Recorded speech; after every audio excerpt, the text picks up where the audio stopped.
It's a Tuesday evening and live on the Big Bulletin. Good evening and welcome to Asaase Business PM with me, Emmanuel Aboagye-Wiafe. I'm here with my co-host, Rosemary Balami. Rosemary, happy Valentine's to you. Happy Valentine's, Emmanuel. How are you doing? I'm doing great. What about you? I'm very well, thank you. Fantastic. Now, tonight on SDG-Hub, we'll be discussing the topic, fast fashion, the problem of second-hand clothing in Ghana. And our guests tonight are Sammy Oteng, Senior Community Engagement Manager at the All Foundation, and Chloe Asaam, Senior Operations Manager at the All Foundation.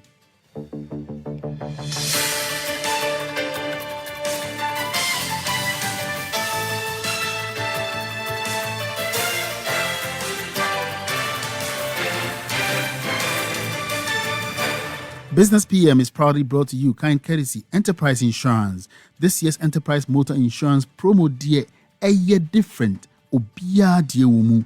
Simply buy or renew your motor insurance with Enterprise and win instant gifts such as fuel coupons, branded gift items, and qualify for the monthly raffle draws with amazing rewards. What's more, when you buy your motor insurance from Enterprise, you stand a chance of winning an iPhone 14, washing machine, high-pressure car washer, vacuum cleaner, auto tire inflator, and in the final month, a premium crotch rocket motorbike. Wait no more. Call your insurance broker, agent, or visit any Enterprise branch for your motor insurance. Get free fuel coupons and be the possible winner of these amazing rewards at our monthly raffle draws from January to June. This promo is regulated by the National Lottery Authority on the Caritas Lottery platform. Terms and conditions apply. Enterprise, your advantage. Now, Business PM is also brought to you in partnership with the Center for Sustainable Transformation. Well, so we want to introduce you again to the SDG-Hub, where we're discussing tonight challenges, opportunities, practical and business approaches to the Sustainable Development Goals, or the SDGs for short. Well, so my name is Emmanuel Aboagye-Wiafe, and together with my co-host, Rosemary Balami, from Young Reporters for the Environment at the Center for Sustainable Transformation. This week, like I said, we'll be discussing fast fashion, the problem of second-hand clothing in Ghana, a global phenomenon with a shocking local impact here in Ghana. But before we go into that, Rosemary, let's have a recap of what we did last week, for instance. So the Sustainable Development Goals are 17 goals set out by the United Nations through its member countries to guide development in a more sustainable direction. They serve as a guide for policymakers and consist of goals concerning social, economic, and environmental development. The overall aim of the goals is to make the world a more just, equitable, greener, and peaceful place by 2030. In total, there are 169 targets that explain in further detail what the goals aim to achieve. For example, goal number 1 is no poverty. Goal number 4 is quality education. Goal number 8 is decent work and economic growth. Goal number 13 is climate action. And goal 16 is peace, justice, and strong institutions. As you can see, the combination of all the goals touch on various aspects of people's lives. Today's discussion will be centered around SDG 12, which is responsible consumption and production patterns. And we will focus particularly on the waste side of the consumption, which is target 12.5, to substantially reduce waste generation. Before we talk to our guests, let's dive into some shocking facts to give a clearer picture of the challenges at stake. Emmanuel. Indeed, really shocking facts. And the global apparel industry is estimated to exceed a total of $1.7 trillion in 2023. Now, according to the Ellen MacArthur Foundation, the fashion industry is the second most polluting industry after the oil and gas industry, accounting for 10% of global greenhouse gas emissions yearly. Now, in 2020, Ghana was the world's #1 importer of second-hand clothing, followed by Pakistan, whose population outnumbers Ghana's by 200 million people. In 2019, 65 million tons of second-hand clothing were imported into Ghana, and in 2020, the importation of second-hand clothing was valued at $180 million, according to Forbes Africa. An estimated 25 million individual garments of second-hand clothes pass through Kantamanto market every month, and due to the nature of fast fashion production, the quality of imported clothes has diminished in recent years, with 40% of the imported clothes in such bad conditions that they end up going straight to the landfills. That's an estimated 72 million worth of clothing going to waste every year. It takes an estimated 200 years to decompose textiles, and a vast number of garments end up in water bodies, on the beaches, and ultimately in the sea, posing a threat not only to the environment, but also to the local garment industry by destroying the marine environment, marine life, and with it, the livelihoods of local fishermen, local textile producers, and market women. So like I told you, really shocking. I never knew that the garments industry could be next to the oil and gas sector, for instance. That's very, very that's the intriguing. number one polluter. Absolutely. It's very shocking. So with this shocking fact, today we have joined us in the studio some prominent guests who will speak to the issues concerning the importation of second-hand clothing to Ghana, its implications on the local textile industry, pollution of waterways, and the danger it poses to marine life. We have Sammy Oteng and Asaam, both from the OR Foundation, which works with the women at Kantamanto and have first-hand experience with these issues. So before that, can you tell us just a brief description about the OR Foundation? So the OR Foundation, the OR simply means choice. It means alternative. And we're trying to advocate for an alternative to the dominant production models that fashion is working on right now. Yeah. So we work at an intersection of environmental justice, education, and fashion development. We've been working between the U.S. and Ghana since 2009. But our work and operations normally exist in Ghana. And we work closely with the Kantamanto community. Okay, this is going to be an interesting discussion. So before we delve into the details, we went to Kantamanto to talk to some of the market women to learn more about their experience. First in the name we na saying bano and then my banning na eba a moon shada and yet is a BA nima a my boy every say Obetran mano unya selection fruit.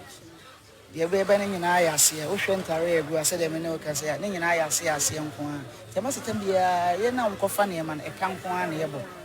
Yes, and the year and crown first, no way near fun for I eating the age, man.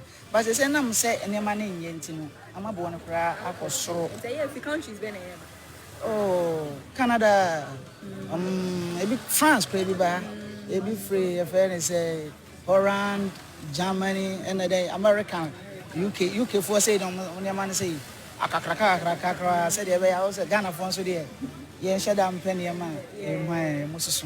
Into nearby the Anna and Monshada and Quay. It is a bunny say now, yes, and your money about only in your my room.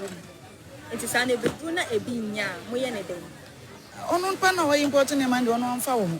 I know the one is a Obebana, I didn't know better on the amount.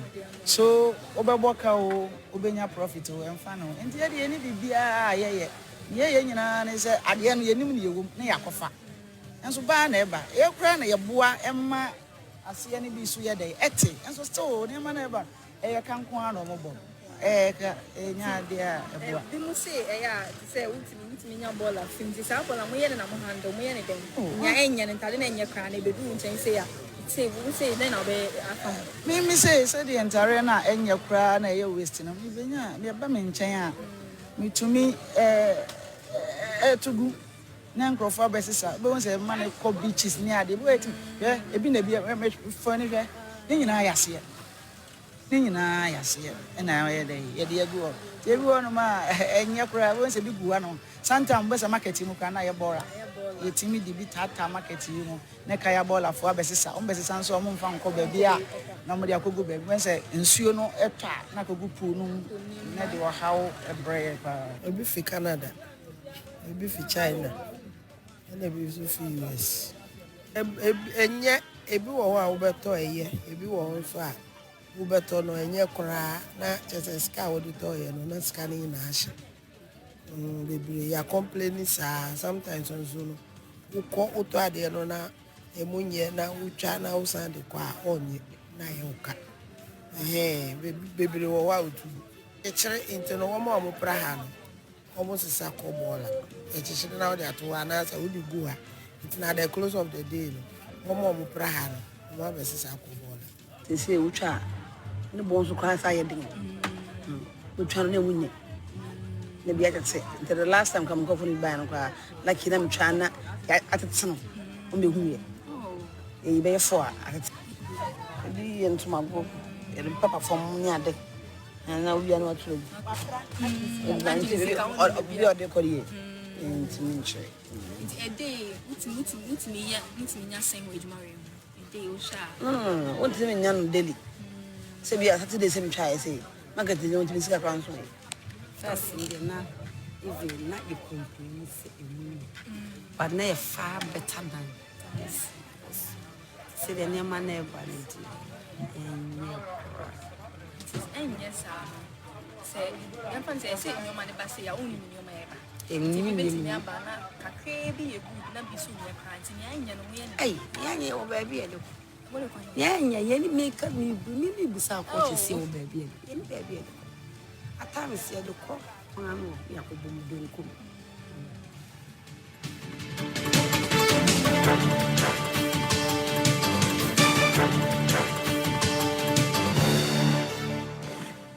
Interesting developments there, and those are quite unfortunate, sentiments shared by market dealers of second-hand clothing. And essentially what we're saying is that they get disappointed, in recent times when they bring in their stuff, and most of them are junk. And one sad thing is that a lot of them find themselves in the ocean, polluting the sea, so to speak. Yeah. And this is quite unfortunate.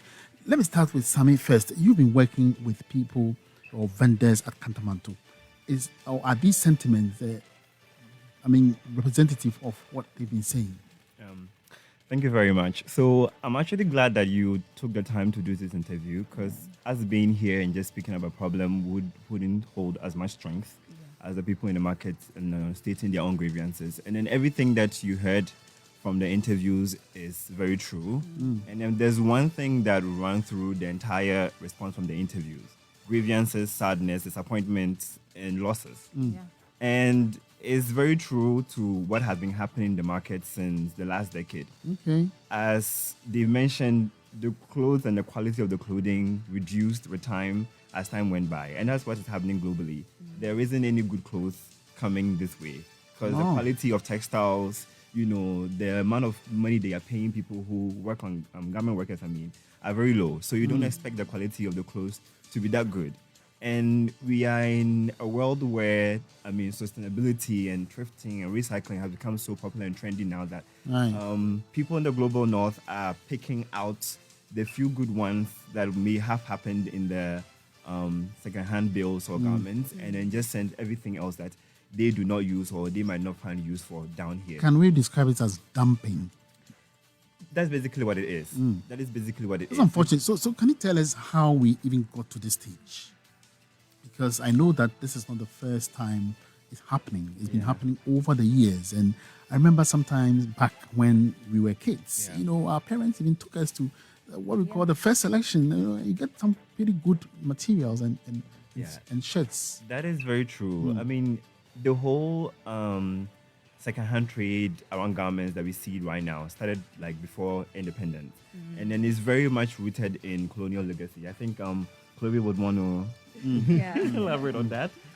So, like Sammy said, it was born out of colonial legacy.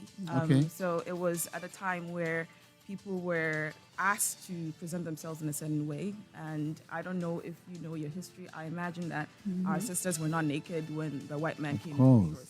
But because they were threatened by the way that we dressed and wanted us to assimilate in society, they prescribed an accepted way of dressing, and that's the professional way of dressing. And so for our people to be able to assimilate, they had to abide by those rules. And that's how it came about. And Sammy, why has it become so attractive? Over the years, that people are still, even though there's been quite persistent, advocacy for people to, wear their indigenous clothing, we still have people drifting towards this. That is very true. I'll just piggyback on what Chloe just said. So with this whole idea, as we are now, and then the systems and then the modern Ghana we live in right now, there are so many things that are existing right now that are definitely from colonial legacy. And the way these things happen, for example, as Chloe said, if you're going to access like a ministerial building or going to a school or church, you are required to wear a shirt, put a tie, put a suit on. So through that, it created like an artificial demand for Western style. Because if you can't wear your cloth or kente or your collar to school, and then you're wearing it, all your friends are wearing like all of these Western styles, definitely you'll be influenced. And the thing about these things is that it starts off as a thing that is happening. Before you know, it becomes a tradition. Before you know, it becomes a culture.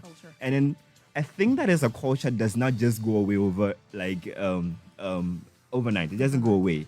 It builds up. So I'm pretty sure as you were growing up, you watch very old colonial videos and you see kids playing around in color and things like that. I'm pretty sure, Emmanuel, if you have a kid, if your kid should say, I'm stepping out to dance in the rain naked, you will shout and say, go put clothes on. And then it wouldn't be, exactly. So it's really how it started. And then sometimes when you talk about it now that it really started from colonialism, it seems so far away. But there's no second truth to it. That is really what happened. Do you have any, or have you conducted any kind of research on consumer behavior in this direction? Yes. So before I joined the OR, and then even at the OR, I was doing some work around like how, because I studied design. Me and Chloe both come from design backgrounds, and it was very interesting to me as I got interested in this topic, trying to understand how the future really looked like. Because if you talk about sustainability and recycling, and then prolonging the life of garments is really something that exists among us as Ghanaians. I'm pretty sure, like, if you lived in a home and you had siblings, it's very likely that most of your clothes as a younger sibling came from your other siblings' wardrobe, because we live a life like that. We live a life where if there's a hole in your shed, almost everybody in the house knows how to use a thread and a needle. Yeah. Okay. But here's the case that we got into a space that these things that are coming are not just like material. They're not just material waste. They are also social waste. There are so many things being imported with just the clothes. Because if you have a young person, let's say a 13-year-old, who is just recently got into social media, got into fashion, he goes to the market and say, I'm going to buy a pair of jeans. He goes to the market and see thousands of jeans that you can't even find space. What happens to the brain is that you think there's an excess of all of these things that I can constantly buy. So that is what happens to the consumer or the Ghanaian person, because they know there is more. It creates this illusion or this idea that they can constantly go back to those places and buy the goods. Absolutely. And then it obviously changes like our attitude towards our own clothing, because if you go there and you find it cheaper and there's a lot of it, obviously that's where you're going to go back to. Right. We'll certainly have a part 2 of this discussion because we don't have much time. But Chloe, you have been studying the trend. Do you think that there are serious challenges that affects the economies of Ghana, for instance? You'd have to unpack that question. How do you mean? Well, so I just want to find out that these challenges that we're having, importation of substandards and eventually dumping, what challenges do they feel? What are the effects on the economy? There are myriads of effects. For example, Sammy said, we are both trained designers. Okay. And we are part of a community of designers who are basically moving from the clothing industry because it's competing with secondhand clothing and it's competing with fast fashion. Because I tell you how much it costs to make a dress, it's like averagely like 800 cedis goes into making a dress. I doubt a lot of people will be interested in buying an 800 Ghana cedi piece. They rather go into Kantamanto or rather buy from Zara or H&M or those fast fashion brands because they've seen that clothing is disposable. But what they don't understand is that there's a true cost. If you're paying 10 Ghana cedis or you're paying 100 Ghana cedis for a pair of pants or a dress, someone else is paying that remaining 700 Ghana cedis somewhere around the world. Okay. For example, the garment worker. For example, the kaye. For example, women in Kantamantu who are bearing the brunt. So it's never so easy as, this thing is like cheap, I'm just getting it. It has like an impact on everyone, socially and economically. So you look at it, designers are suffering. You look at the textile industry, it's almost non-existent. You look at socially how people are even engaging with clothing nowadays. Young people, it's really like devastating. So it's not, like you said, not just like I'm importing like a garment, it's importing a whole culture. And I believe one of the grave situations is the fact that the substandard ones end up, polluting the environment, the marine environment, so to speak. Are there more sustainable ways that you think they can handle the wastes that end up in the marine environment? So I want Ghanaians to understand that Ghana is not a problem. This is not something that's ours. It's something that's being shipped from the global north. And so we have to hold those people accountable. in how to manage the waste.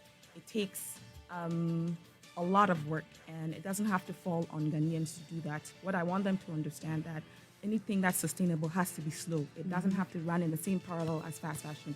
It has to be taken into consideration. A lot of people have to be involved. We can't want to have the same results by going through the same model again. Something has got to give. Something has to change. So right now, Ghana is being faced with two sides of the same coin. So on one hand, livelihoods depend on this industry, and on the other hand, it's having a negative impact on the environment. So how do we find the ultimate balance, and what do you think is a fairer solution for all? We advocate for an incremental decrease. Okay. We also recently launched stopwastecolonialism.org. I want people to go check it out, where people can sign up for a petition to push for EPR, which is extended producer responsibility. Okay. What that is extended producer responsibility. I think I said that. Is a tax or form of eco-modulation where producers or people who make clothing, especially fast fashion, pay a tax. Okay. So that when waste flows into any part of the world, money follows it. So we advocate for different tiers of solution, which is EPR, which is a transition policy. We advocate for people coming into terms with overconsumption. We also advocate for people going back to our roots and how we engage with clothing. Okay. So coming back to SDG-12, which is the responsible consumption, what can we as consumers do to curb the menace? I don't want consumers to internalize this at all, because this is born out of advertising and marketing. It's someone pushing that you need this, you need to buy that. It's basically brainwashing. But I know that they can do their own part to unpack, which is something that Liz, our co-founder, usually advocates, is for people to really sit with themselves. Try not to buy anything new for a year and see what comes out of it, because you are also caught up in that fast pace. I need to catch up with that trend. I need to buy that. I need to look good in amongst my friends. Yeah. But if you sit with yourself and you stop yourself from, buying into that edge, it will give you space to think about a lot of things. Absolutely. This is a very insightful conversation, and it's a very huge topic which will continue next week. Together with local fashion brands, where we will specially focus on sustainable solutions, approaches, and best practices in tackling the second-hand clothing problem in Ghana, and learning more about the status of local textile production. Now, if you are a listener between the ages of 11 and 25 and you get inspired to write, make videos, or take photographs relating to environmental problems and solutions, or know someone who does, the YRE, that is the Young Reporters for the Environment Ghana, has its annual competition out now. For more information, please visit our website at cestint.com/YRE competition for further details. Grab this opportunity to give the environment a voice. Who knows, you could be our next lucky winner. So kindly tune in, same time next week. And thanks so much for doing the listening. And of course, those out there also watching on Facebook. We've been speaking with Chloe Asaam, Senior Operations Manager, the All Foundation, and Sammy Oteng, Senior Community Engagement Manager, the All Foundation. I've been your host, Emmanuel Aboagye-Wiafe, and together with my co-host, Rosemary Balami. It's been nice talking to you. Absolutely.